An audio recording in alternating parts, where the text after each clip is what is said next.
श्रीमद् भगवद गीता अष्टादश अध्याय मोक्ष संन्यास योग। श्लोक 21। पृथक्त्वेन तु यज्ज्ञान नानाभावान् पृथग्विधान् वेत्ति सर्वेषु भूतेषु तज्ज्ञानम विद्धि राजसम। जो ज्ञान हर जीव में भिन्न भिन्न रूपों और भावों को अलग अलग देखता है और उनमें एकता नहीं देख पाता, वह ज्ञान राजस कहलाता है। जीवन में उपयोगिता। यह श्लोक हमें सावधान करता है कि केवल भिन्नताओं को देखने वाला दृष्टिकोण हमें स्वार्थ, प्रतियोगिता और अहंकार की ओर ले जाता है। राजस ज्ञान से व्यक्ति एक दूसरे को अलग मानकर भेदभाव करता है। जीवन में हमें यह समझना चाहिए कि विविधता केवल बाहरी है, परंतु सबके भीतर एक ही चेतना विद्यमान है। यदि हम केवल भिन्नताओं पर अटकेंगे तो ईर्ष्या और द्वेष बढ़ेगा। इसलिए जीवन में संतुलन हेतु विविधता को स्वीकार कर भीतर की एकता को पहचानना आवश्यक है। श्लोक 22। यत्तु कृत्स्नवदेक्स्मिन् कार्ये सक्तम हेतुकम् अतत्वार्थवदल्पंच तत्ताम समुदाहृतम्। जो ज्ञान एक ही वस्तु या कार्य में आसक्त होकर उसे संपूर्ण मान लेता है, जो युक्तिविहीन और तुच्छ है, वह तामस ज्ञान कहलाता है। जीवन में उपयोगिता। यह श्लोक हमें अंधविश्वास और संकुचित सोच से बचने की प्रेरणा देता है। तामस ज्ञान व्यक्ति को अधूरी जानकारी में उलझाए रखता है और वह वास्तविकता से दूर हो जाता है। जीवन में हमें खुले मन से सोचना चाहिए और सत्य को तर्क व विवेक के आधार पर स्वीकार करना चाहिए। यदि हम तामस ज्ञान पर टिके रहेंगे तो हमारी उन्नति और आत्मविकास रुक जाएगा।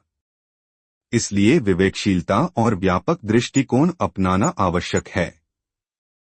श्लोक 23। नेतन संगर्हित मरागद्वेषतः कृतम् अफल प्रेप्सुना कर्म यत्तत्सात्विक मुच्यते। जो कर्म शास्त्र विधि के अनुसार बिना आसक्ति, बिना रागद्वेष और बिना फल की इच्छा से किया जाता है, वह सात्विक कर्म कहलाता है। जीवन में उपयोगिता। यह श्लोक हमें सिखाता है कि सच्चा कर्म वह है जो निष्काम भाव से किया जाए। यदि हम हर कार्य में फल की लालसा करेंगे तो निराशा और तनाव मिलेगा। सात्विक कर्म से आत्मिक शांति और सच्चा संतोष मिलता है। जीवन में सेवा भाव, कर्तव्यनिष्ठा और निष्काम कर्म अपनाकर हम अपने कर्म को पूजा के समान बना सकते हैं। यही सच्चे जीवन का सार है। श्लोक 24। यत्तु कामेप्सुना कर्म साहंकारेण वा पुनः कृते बहुलायासन तद्राजसमुदाहृतम्। जो कर्म भोग की इच्छा या अहंकार से किया जाता है और जिसमें अत्यधिक परिश्रम होता है, वह राजस कर्म कहलाता है। जीवन में उपयोगिता। यह श्लोक हमें दिखाता है कि इच्छाओं और अहंकार से प्रेरित कर्म हमें थकान और अशांति देता है। राजस कर्म से असंतोष और अधिक पाने की चाह बढ़ती है। जीवन में हमें यह सीखना चाहिए कि केवल भोग या दिखावे के लिए कर्म न करें। यदि हम संयमित होकर संतुलित कर्म करेंगे तो सुख और शांति मिलेगी, वरना राजस प्रवृत्ति हमें अंतहीन दौड़ में उलझा देगी। श्लोक 25।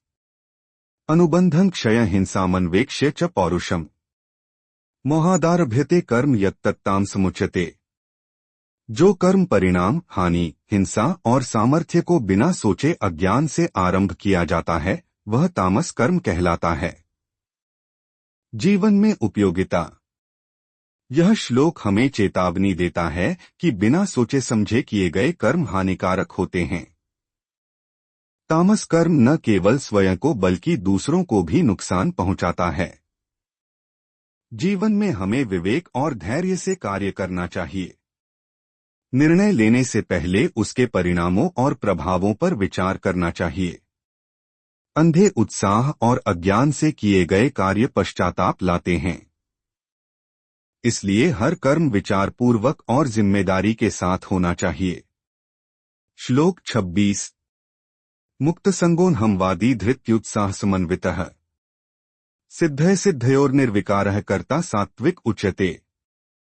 जो कर्ता आसक्ति से रहित है, अहंकार नहीं करता, धैर्य और उत्साह से युक्त है तथा सफलता सफलता में समान रहता है, वह सात्विक कर्ता कहलाता है।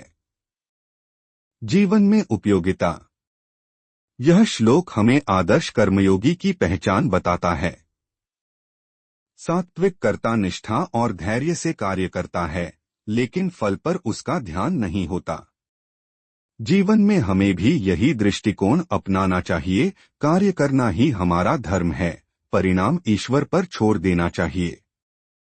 इससे हम तनाव और निराशा से मुक्त रहते हैं और आत्मबल बढ़ता है। श्लोक 27। रागी कर्मफल प्रेप्सुर्लुब्धो हिंसात्मको शुचिः हर्षशोकान्वितः कर्ता राजसः परिकीर्तितः। जो कर्ता आसक्ति से युक्त है, फल की इच्छा करता है, लोभी, हिंसक, अशुद्धाचारी और हर्ष शोक से प्रभावित रहता है, वह राजस कर्ता कहलाता है। जीवन में उपयोगिता। यह श्लोक हमें बताता है कि जब कर्ता आसक्ति, लोभ और भावनात्मक अस्थिरता में काम करता है तो उसका जीवन अशांत रहता है।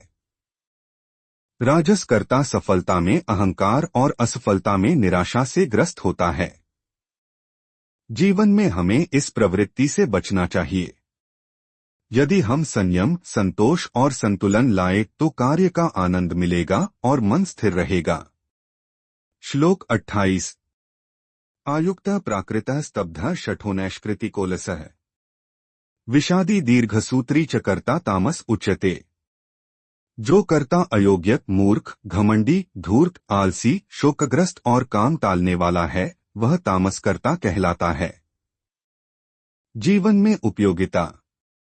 यह श्लोक हमें आलस्य और अज्ञान के दुष्परिणाम बताता है। तामस कर्ता अपने जीवन को ही नहीं बिगाड़ता बल्कि दूसरों के लिए भी बाधा बनता है। जीवन में हमें सतर्क रहना चाहिए कि आलस्य, टालमटोल और नकारात्मक सोच हमें नीचे न खींचे। आत्मविश्वास, परिश्रम और सकारात्मक दृष्टिकोण अपनाकर ही हम सफलता और संतोष प्राप्त कर सकते हैं। श्लोक 29। बुद्धेर्भेदं धृतेश्चैव गुणस्त्रिविधं श्रेणु प्रोच्यमानमशेषेण पृथक्त्वेन धनंजय। हे धनंजय, अब तू बुद्धि और धृति के भी गुणों के अनुसार 3 प्रकार के भेद संपूर्ण रूप से मुझसे सुन। जीवन में उपयोगिता। यह श्लोक हमें बताता है कि बुद्धि और धृति भी गुणों के अनुसार सात्विक, राजस और तामस होती है। बुद्धि और धृति का स्वभाव ही जीवन की दिशा तय करता है। यदि बुद्धि शुद्ध होगी तो निर्णय सही होंगे, यदि धृति सुदृढ़ होगी तो मनुष्य कठिनाइयों में भी डगमगाएगा नहीं। जीवन में हमें अपनी बुद्धि और धृति को सात्विक बनाने का प्रयास करना चाहिए ताकि सही मार्ग पर चल सकें। श्लोक 30। प्रवृत्तिंच निवृत्तिंच कार्याकार्ये भयाभये बंधम मोक्षं चया वेति बुद्धिः सा पार्थ सात्विकी। हे पार्थ, जो बुद्धि प्रवृत्ति और निवृत्ति, कर्तव्य और अकर्तव्य, भय और अभय, बंधन और मोक्ष को यथार्थ जानती है, वह सात्विक बुद्धि है। जीवन में उपयोगिता। यह श्लोक हमें स्पष्ट मार्गदर्शन देता है कि सात्विक बुद्धि ही वास्तविक साधन है। सात्विक बुद्धि से व्यक्ति जान पाता है कि कब कर्म करना है और कब विराम लेना है, कौन सा कार्य उचित है और कौन अनुचित। जीवन में यदि हमारी बुद्धि सात्विक होगी तो हम प्रलोभन और भय से ऊपर उठकर सही निर्णय ले पाएंगे। यही जीवन में संतुलन, शांति और मोक्ष की ओर ले जाता है। ओम नमो भगवते वासुदेवाय।